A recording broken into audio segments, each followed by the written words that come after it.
الحق المبين محمد رسول الله صادق الوعد الأمين لا إله إلا الله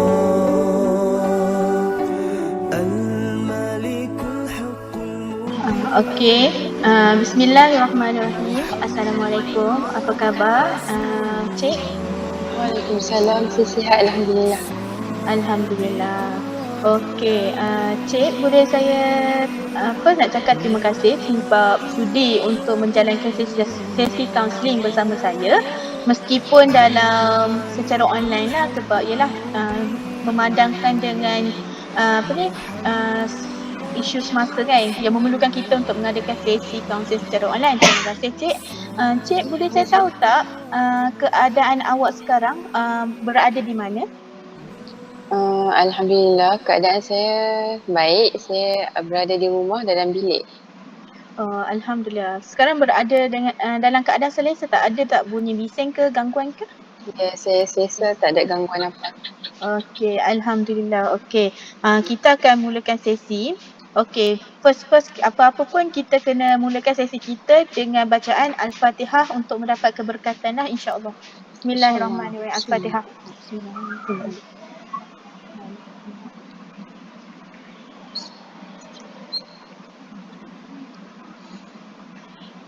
Amin amin ya rabbal alamin. Okey. Orang cakap tak kenal maka tak cinta. Maka saya akan untuk memulakan sesi hari ini, saya akan perkenalah sedikit berkaitan dengan diri saya lah. Okey. Nama yang diberi Nur Suryati binti Muhammad Sanuddin. Saya merupakan kaunselor. Kaunselor Encik lah pada hari ini. Okey, saya berasal daripada Pahang, Kuantan Pahang. Okey, itu sedikit berkaitan dengan diri saya lah. Okey, jadi saya boleh tak saya nak minta Encik untuk bercerita ataupun memberitahu saya sedikit latar belakang Cik. Okey, bismillahirrahmanirrahim. Nama saya Nurul Nasuha binti Muhammad Rafi. Boleh panggil saya Suha. Saya merupakan pelajar tahun 3 di Universiti Utara Malaysia. Saya mempunyai 4 orang adik-beradik dan saya merupakan anak kedua. Ibu saya tidak bekerja dan ayah saya seorang pemandu lori. Itu sahaja. Okey. Tadi saya kurang clear sikit. Nak perlu panggil nama panggilan apa, Cik? Boleh panggil saya Suha. Okey, Cik Suha. Okey, nama Cik Suha adalah Nurul Nasuha binti Muhammad Rafi. Merupakan pelajar sepenuh masa tahun 3 di Universiti Utara Malaysia. Mempunyai 4 orang adik-beradik dan merupakan anak yang kedua. Mak tidak bekerja dan ayah bekerja sebagai pemandu lori. Betul ke Cik Suha? Maklumat diri Cik Suha? Ya, betul. Okey.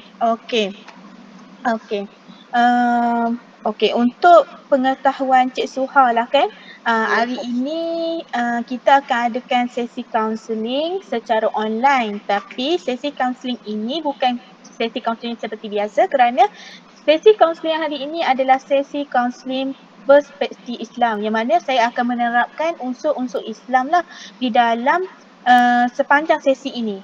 Adakah Cik Suha bersetuju? Saya setuju.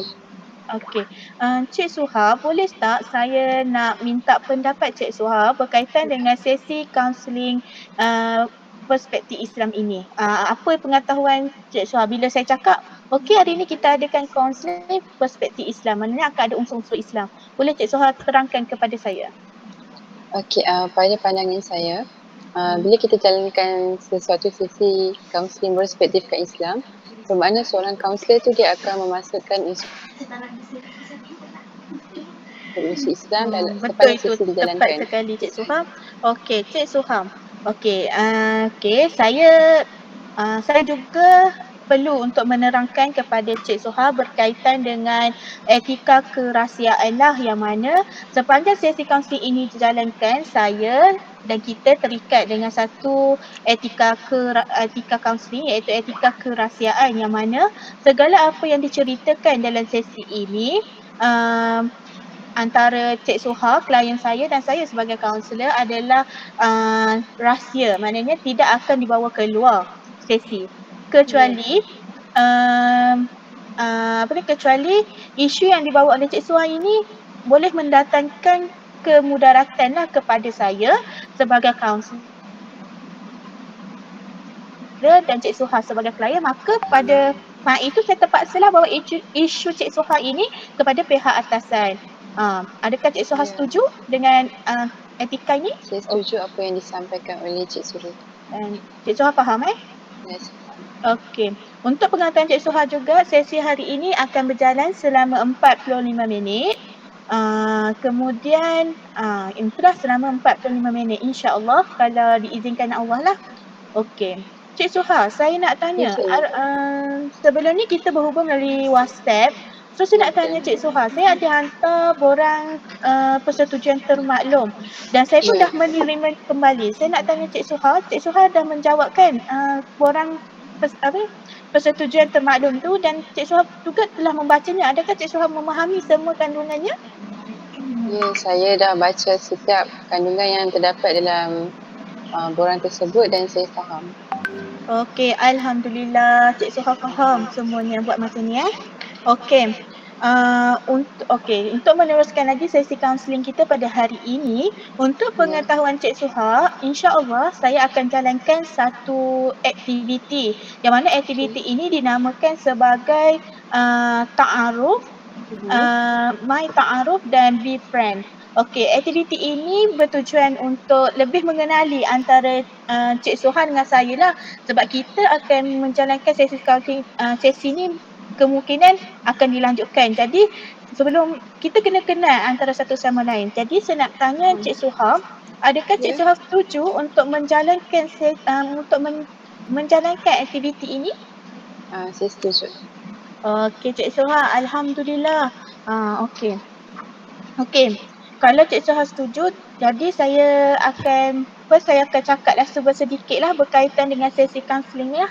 Apa itu sesi kaunseling? Okey, sesi kaunseling ini merupakan satu proses antara kaunselor dan klien. Itu antara saya dan Cik Suha dalam sesi sekarang. Okey. Dan dalam sesi kaunseling hari ini, saya bukan meskipun saya kaunselor tapi saya bukan pemberi jawapan kepada isu yang bakal Cik Suha cakap lah. Kerana Cik Suha perlu tahu setiap apa yang berlaku dalam hidup ini Allah dah tentukan. Maka ujian yang datang itu adalah daripada Allah. Maka untuk penyelesaian ataupun jalan keluar itu dia pun datang daripada Allah Subhanahu Wa Taala. Cuma saya sebagai pengantaraan, maknanya saya ini macam pemudah cara lah untuk Cik Suha jumpa jawapan kepada setiap masalah Cik Suha.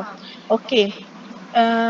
Oleh itu kan, saya juga Cik Suha kena yakin dengan kuasa Allah ini, iaitu Allah ini dia Maha mengetahui dan Allah ini adalah sebaik-baik perancang. Sebab kita dapat dilihat dalam sebuah surah dalam Al-Quran, iaitu daripada surah Al-Baqarah ayat 286. Allah Subhanahu Wa Taala berfirman mengatakan bahawa Allah tidak akan membebani seseorang hamba-Nya melainkan ianya sesuai dengan kesanggupan seorang hamba. Maknanya Allah tidak akan bagi segala ujian sekiranya kita tak mampu. Okey, buat masa sekarang Cik Suha faham kan apa yang saya nak sampaikan? Ya, saya faham. Okey, alhamdulillah. Okey, Cik Suha. So dalam aktiviti ni, sekarang kita sedang berlangsungkan aktiviti, jadi saya nak tanya Cik Suha. Boleh tak Cik Suha ceritakan kat saya apa sebenarnya tujuan Cik Suha ni datang kat sini? Walaupun saya dah tahu, tapi saya nak tahu lagi. Silakan Cik Suha. Okey. Tujuan saya datang jumpa kaunselor ni sebab saya ada masalah. Ya. Saya mempunyai masalah perhubungan sebab saya mengalami putus cinta dengan pasangan saya. Dan saya dah berkawan selama 5 tahun. Oh, maknanya Cik Suha, isu yang Cik Suha hadapi adalah putus cinta lah. Yang mana Cik Suha dengan pasangan bekas lah kiranya kan, dah selama 5 tahun. Boleh saya tahu pasangan Cik Suha tu orang mana? kalau tak keberatan lah untuk Cik Suha cerita. Dia orang satu negeri dengan saya juga. Maknanya Pulau orang Pinang. Pulau Pinang. Okey. Okey, saya tahu. Okey, sekarang saya nak tanya perasaan Cik Suha. Cik Suha rasa sedih? Saya rasa sedih. Okey. Okey Cik Suha. Saya tak nafikan putus itu ada sesuatu yang sakit dan menyedihkan, tetapi Cik Suha kena tahu dan yakin bahawa Allah tak akan menguji kita kalau dia tahu kita tak mampu nak hadapnya. Jadi saya nak petik juga dalam satu surah Al-Quran, iaitu surah dalam surah Al-Insyirah ayat 5 yang menyatakan bahawa sesungguhnya dalam kesusahan akan ada kemudahan. Dan saya yakin mungkin isu yang dibawa oleh Cik Suha ni sesuatu yang menyakitkan, tetapi Cik Suha kena yakin bahawa Allah telah tentukan 3 perkara dalam kehidupan kita sejak kita kecil, sejak kita dalam perut mak ayah kita, iaitu yang pertama adalah rezeki kita, yang kedua adalah kematian kita, dan yang ketiga adalah jodoh. Mungkin dengan perpisahan ini adalah yang terbaik untuk Cik Suha. Okey, Cik Suha. Yes, saya. Cik Suha faham apa yang saya nak sampaikan? Dia faham. Okey. Sekarang ni saya lupa untuk beritahu Cik Suha bahawa setiap keputusan yang bakal Cik Suha buat untuk menangani isu yang bakal Cik Suha yang telah Cik Suha kongsikan ini adalah bergantung kepada diri Cik Suha sendiri dan bukannya bergantung kepada saya. Dan satu lagi, meskipun saya ni sebagai kaunselor lah kan, saya hanya mampu untuk bagi solusi. Tetapi semua idea dan solusi ataupun keputusan itu datang daripada Allah. Maka kat sini saya nak tekankan sekali lagi bahawa Cik Suha kena yakin dengan apa yang berlaku ini adalah kehendak Allah Subhanahu Wa Taala. Okey, Cik Suha macam mana sampai sekarang, okey ke? Alhamdulillah okey. Okey, alhamdulillah. Okey, Cik Suha, Ya, suka untuk saya cakapkan kan, sesi kita dah hampir tamat lah Cik Suha. Okey.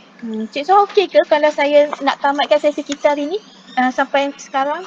saya okey. Okey.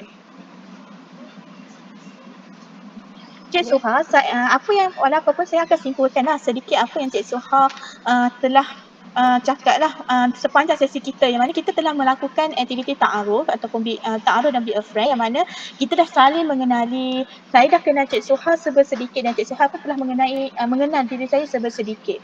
Okey. Dalam masa yang sama Cik Suha juga telah menceritakan kepada saya berkaitan dengan isu yang Cik Suha bawakan lah. Alhamdulillah. Okey. Adakah Cik Suha rasa lebih tenang? Alhamdulillah saya makin lebih tenang daripada sebelum ni. Alhamdulillah. Jadi boleh saya tanya, adakah Cik Suha ingin teruskan sesi yang seterusnya untuk menangani isu yang Cik Suha bawa? Ya, saya nak teruskan sesi. Okey, baiklah. Okey. Nanti kita insya-Allah kita akan memilih waktu yang sesuai dan masa yang sesuai untuk kita teruskan sesi yang seterusnya. Okey. Ya. Kita akan setlah masa nanti yang masa yang sesuai. Okey tu? Boleh. Okey, alhamdulillah. Okey, Cik Suha. Cik Suha ada apa-apa lagi tak? Tak ada dah. Okey, alhamdulillah. Kalau tak ada, okey. Okey, kalau macam itu kita boleh tamatkanlah sesi kita hari ini. Kita tutup sesi kita dengan tasbih kafarah dan surah Al-As.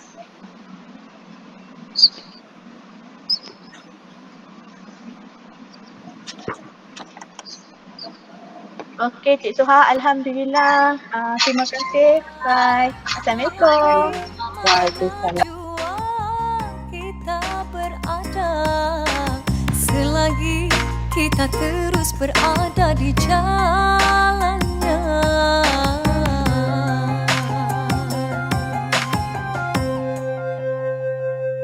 La tahzan